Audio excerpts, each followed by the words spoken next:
Hi, I'm Emma. I'm 32 now. And if you hate me by the end, you have every right.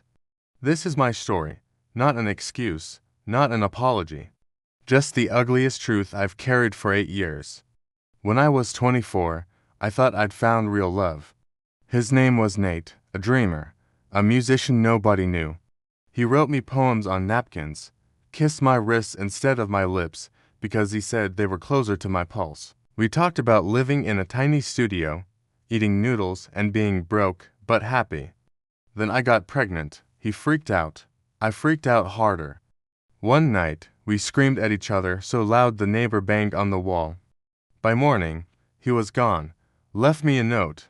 I love you, but I can't be a father.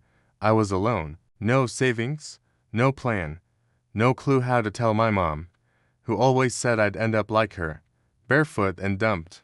So I did something monstrous. I went back to work at the hotel bar where I waitressed part-time. That's where I met Mr. Grant, the big fish, married, older, powerful. Everyone knew he tipped huge, flirted even bigger. One night, I told him I was pregnant, not with his baby, but that's what I let him believe. He bought the lie like he bought everything else. First with hush gifts, jewelry, a rent check, a car for doctor's visits, then with hush promises, when the time's right, I'll leave my wife. You and our baby deserve better. I ate it up. Because who wouldn't he want a billionaire daddy for her child instead of a broke guitar boy who bailed? By my 7th month, I was living in a townhouse. His name on the lease, his lawyers making my bills disappear. His wife, poor woman, thought I was just the housekeeper.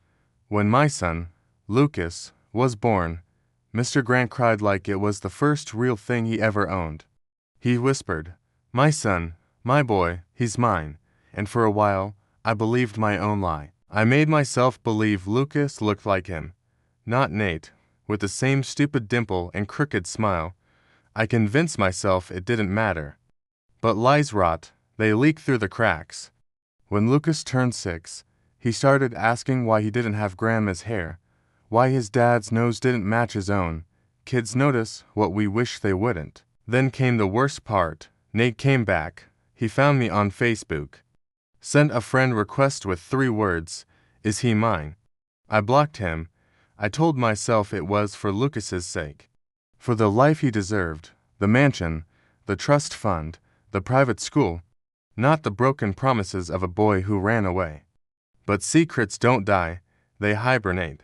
Waiting for the day your child Googles DNA test behind your back. Lucas turned 8 when the first crack split my perfect little kingdom. He came home from school one day, backpack dragging, eyes red like he'd been crying for hours.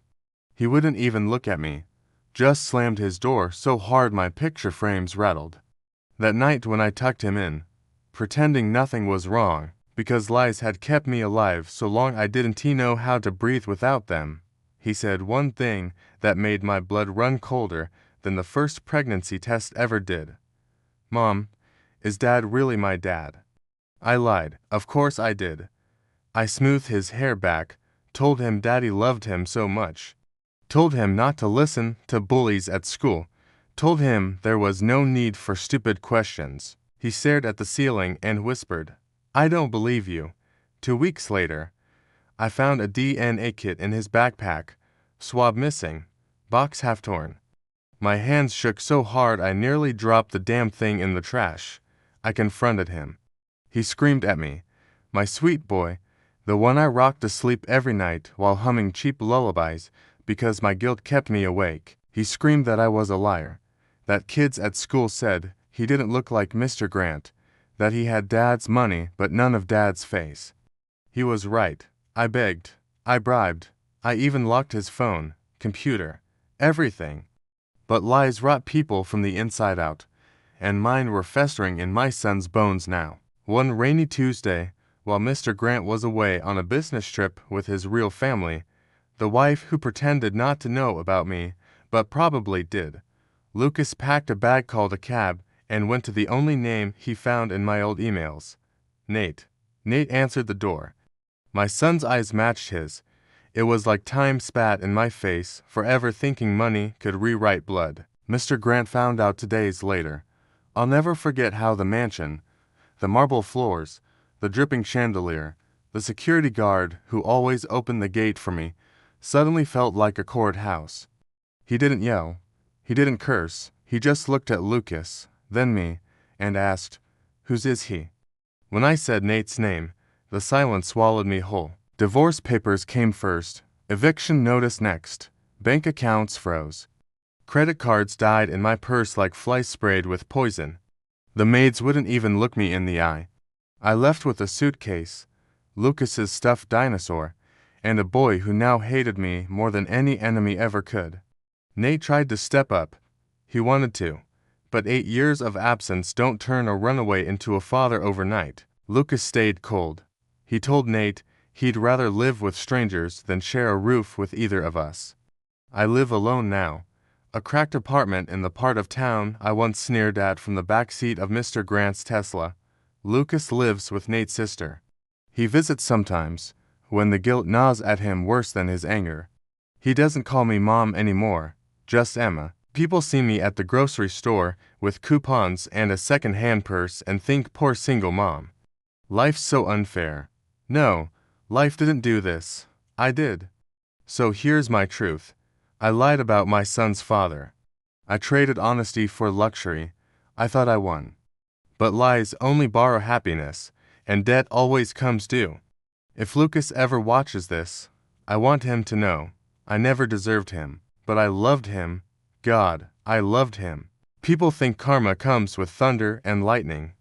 For me, it came in silence, in the dead space of an empty apartment, in the echo of my own breath at 3 a.m. when even the cockroaches refused to visit me. After the truth exploded, I thought maybe I could fix it. I called Mr. Grant, begged him to forgive just enough so Lucas wouldn't lose his last name. He laughed, a cold, polished laugh, the kind rich men learn at boarding school and use when they want to slit your throat politely. He said, "You thought you were smart, Emma, but you are just convenient. The baby was the price of your ticket, and now the show's over. Goodbye." He hung up. That's the last time I ever heard his voice. I tried to call Nate, left 20 voicemails. Begged him to help me talk to Lucas, to help me explain. But Nate had spent years learning how to run away. I taught him nothing new. He answered once. Said, "I'll raise him right, you stay away." He deserves that much. Then he blocked me, again, so here I am. I work double shifts at a diner where I used to tip waitresses $10 just to feel big. Now I pray for big tippers so I can pay rent on time. Some nights I eat leftover pancakes that customers leave half-finished. Pride is a luxury for liars. I keep a photo of Lucas in my wallet. He's in it, gap-toothed smile. I squinting in the sun because I made him pose 10 times to get it perfect.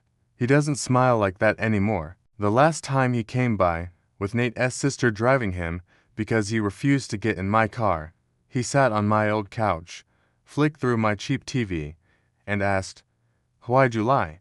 I didn't have an answer pretty enough to wrap my filth in, so I told him the ugly version. I was scared, I said, and selfish. And I thought giving you everything meant stealing it, if I had to. He didn't yell. He didn't cry. He just stood up and said, "Don't ever call me again." When he left, I locked the door and screamed into a pillow until my throat cracked. No neighbor knocked. No friend called to check. My phone stayed silent except for spam texts about payday loans I never take. So, why am I telling you this? Because lies rot you from the inside, but secrets choke you from the outside too? They tighten around your throat until you confess just to breathe again. I wish I could say I'm better now, that I volunteer at shelters, that I send money to Lucas every month. But no, I barely survive myself. Some people ruin their kids with fists. I did it with pretty lies wrapped in silk bows. I thought a rich house could buy a clean soul. It can't. I don't want pity. I don't deserve forgiveness. I want my son to know his life was built on a lie, but he's the truest thing I ever made. He doesn't have to forgive me. He just has to remember. Sometimes, monsters look like mothers who say, I love you too many times while burying the truth under gold. End of full confession.